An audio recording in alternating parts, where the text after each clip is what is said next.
Hi, friends.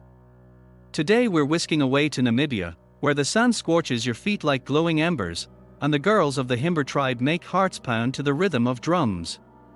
Picture this, an endless desert, the sun hanging at its peak, and there they are, women whose skin blazes red like the final ray of sunset. It's not just a color, it's their secret, their ancient magic, their way of whispering to the world, "Look at me." They take ochre, blend it with fat and herbs, and begin a ritual. Fingers glide over shoulders, trail down arms, brush the curves of their waists, slowly, almost tenderly, until every inch glows, as if beckoning to be touched. It's not just a shield from the searing sun, it's their power, their flame. The men of the tribe murmur, "This red hue is a promise of life, a coal that quickens the blood and steals your breath." Now listen close, before they tie the knot of marriage, these girls are free as the desert wind. When night falls over the village, bonfires flare, casting flickers across their faces, and they decide who'll share the warmth of their embrace. No chains, no forbids, just their will, their choice, their dance beneath the stars. Their bodies, open to the breeze, don't hide behind cloth, their chests meet the world with pride, and their gazes, sharp as spearheads, pierce anyone bold enough to step near. It's not just beauty, it's a fire that lures, burns, and never lets go. Ochre is their secret weapon, their elixir of allure.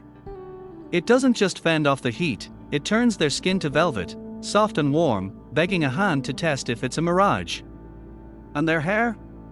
They weave it into braids, thick with that same mixture, and those red strands sway in the wind like tongues of flame, promising heat. Freedom before marriage isn't a rumor, it's their truth. They pick who they'll twirl with under the moon, who they'll share the night's whispers with, and no one, not elders, not traditions, dares say, "Stop." Sometimes it's a fleeting spark, sometimes a blaze that lasts till dawn, but always, it's their rules. And here's more, this ochre ritual isn't just routine. They believe it ties them to the earth, to their ancestors, to life itself. Every drop of that blend is more than beauty, it's strength coursing through their veins. Men gaze at them like desert goddesses, and rightly so. There's something in that red glow that stirs primal instincts, that makes you forget everything but the urge to be close.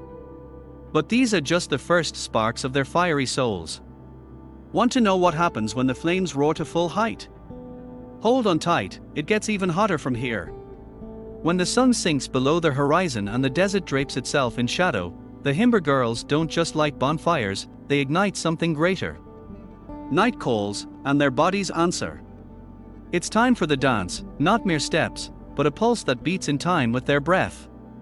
They step toward the fire, their red braids flaring in the glow, their movements, smooth as waves of heat, making the air tremble. This isn't just a sight, it's a challenge, it's power. The men stand aside, their eyes ablaze, but the choice isn't theirs. Here, the girls rule, and their dance is a whisper on the wind, saying, "Prove you're worthy." Each one is the master of her fate. They spin, their ornaments chiming like echoes of the desert, their gazes hunting for someone who can match their flame. And here's what'll surprise you, if a guest arrives in the village, he doesn't leave empty-handed.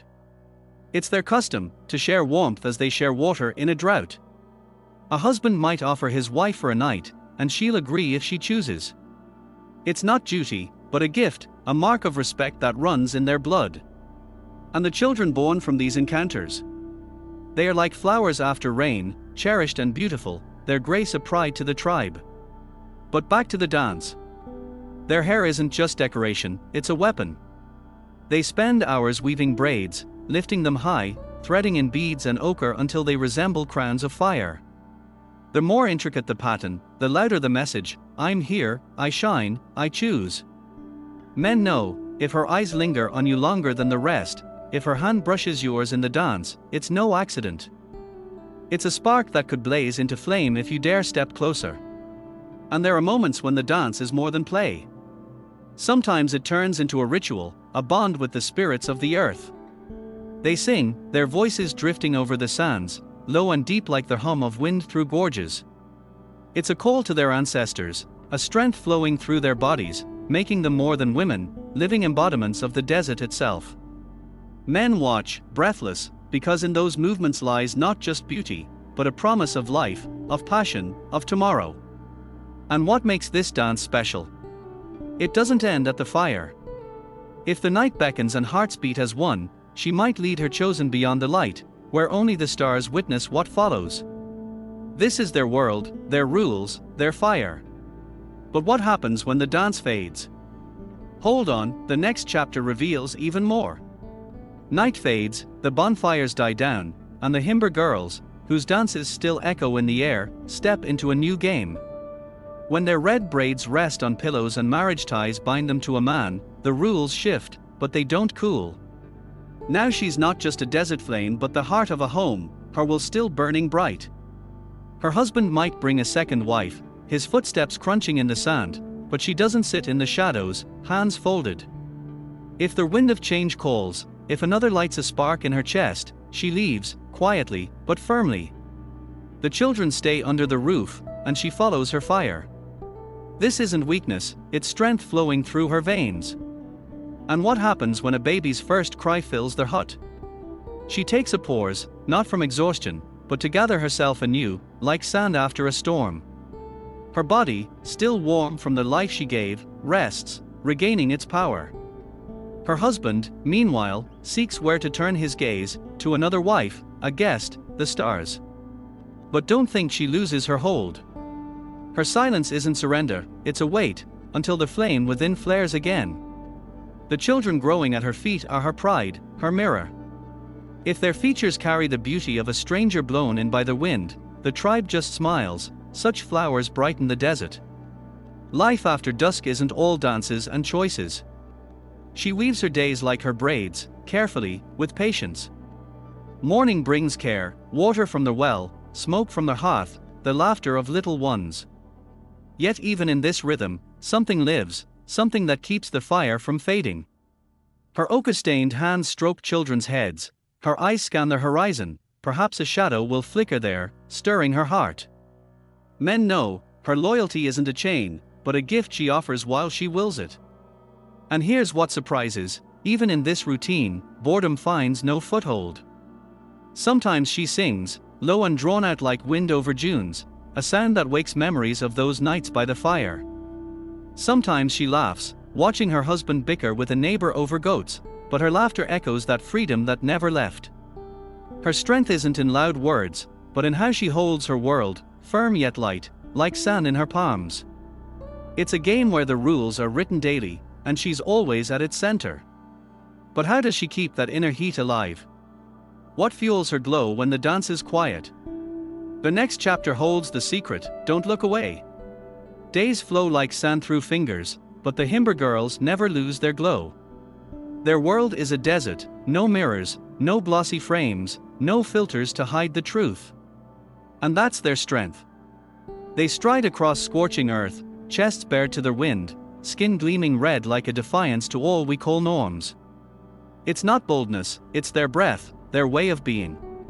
They don't conceal themselves, don't bend under other stares, and in that lies their beauty, pure as water from a deep well. It needs no adornment, for it adorns the world itself. Every morning is a ritual we might call art. They take ochre, mix it with fat, and their fingers dance across their skin, from neck to shoulders, waist to hips, until their bodies speak for themselves. It's not fuss, not a chase for approval, it's their tie to the earth, the sun, to what came before and will outlast them. Their hair, woven into braids, reaches for the sky like branches of a tree that's weathered a storm. Hours of care aren't a burden, but a song they sing to themselves, a reminder, I'm alive, I'm here, I burn. And here's what hooks you, they don't know the word shame. Their nakedness isn't a dare, it's truth, their gazes aren't a game, but a light that cuts through darkness. We hide behind layers of fabric and masks, while they stand beneath the stars, open as the desert itself. Men look at them not with hunger, but with awe, like a fire that warms yet could sear. Their power lies in this rawness, in being themselves when nothing surrounds them but sand and sky. And they teach us something deeper. Their beauty isn't for display cases, likes, or others' rules. It lives in how they laugh, how they carry water, how they cradle children in their arms. It's a strength that doesn't shout but whispers, yet its echo carries for miles. They don't fear time, don't flee it, because their flame doesn't fade with years, it shifts shades, growing richer, warmer, wiser. That's who they are, the Himber Girls, a fire that shines without bounds. Could you step into their world, shedding all excess? Write in the comments what struck you, hit like if this heat touched your soul, and subscribe, more stories that stir the heart lie ahead. Friends, we've journeyed through the Namibian desert, where the Himber Girls lit their fire before us, bright, free, untamed. Their skin, ablaze with red, their dances that summon the night, their choices that shatter all frames, and their strength, shining without masks, it's not just a tribe's tale, it's a mirror reflecting us. They live where there are no walls, no lies, only sand, sun, and the truth of their hearts. Their flame doesn't falter under wind or time, it burns because they fear not being themselves. Think about it, we hide behind screens, layers of clothes, words that don't always match what we feel. But they stand open, like a book you don't need to flip through to understand. Their beauty isn't a chase for perfection, it's in how they carry their lives, with pride, with warmth, with that spark that makes the world around them breathe. It's not just about ochre or braids, not only about dances or nights by the fire, it's about living without losing yourself, without dimming under the weight of others' expectations. The Himber Girls leave us with a question: what if we, too, shed the excess? What if we found that fire within, not for others, but for ourselves? Their story is like desert wind, it passes, but leaves warmth on your skin. So, tell us in the comments, what ignited you on this journey? Could you step into their world, where there are no filters, just truth? Hit like if this heat touched you, share with friends to spark their curiosity, and subscribe. New horizons, new fires, and new stories worth telling await us ahead.